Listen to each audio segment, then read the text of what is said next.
पुढील बातमी अशी की संसदेत झालेल्या हल्ल्याप्रकरणी देशाचे पंतप्रधान नरेंद्र मोदी यांनी भाष्य केलं. पंतप्रधान नरेंद्र मोदी यांनी झालेल्या प्रकाराबाबत चिंता व्यक्त केली आहे. संसदेत जी घटना घडली त्याच्या गंभीरतेकडे दुर्लक्ष करून चालणार नाही. लोकसभेचे अध्यक्ष यावर लक्ष ठेवून आहेत.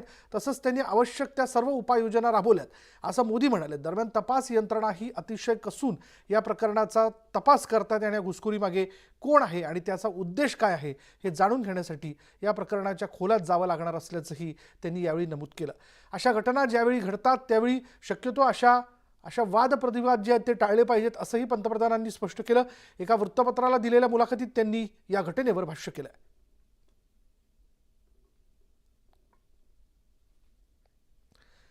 बातमी सोलापूरमधून आहे. सोलापूरचं ग्रामदैवत सिद्धेश्वर महाराजांची यात्रा 1 महिन्यावरती येऊन ठेपली. ग्रामदैवत सिद्धेश्वर महाराजांच्या यात्रेनिमित्ताने हजारो भक्त सोलापुरात दाखल होत असतात.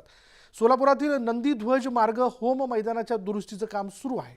प्रशासनाकडून 1 कोटी रुपयांचा निधीही मंजूर करण्यात आला. भाजप आमदार विजय देशमुख, अतिरिक्त आयुक्त संदीप कारंजे आणि नंदीध्वज मार्ग आणि होम मैदानाची प्रत्यक्ष जाऊन पाहणी केली. आमदार देशमुख यांनी पाहणी केल्यानंतर लवकरात लवकर काम पूर्ण करण्याच्या सूचना दिल्यात.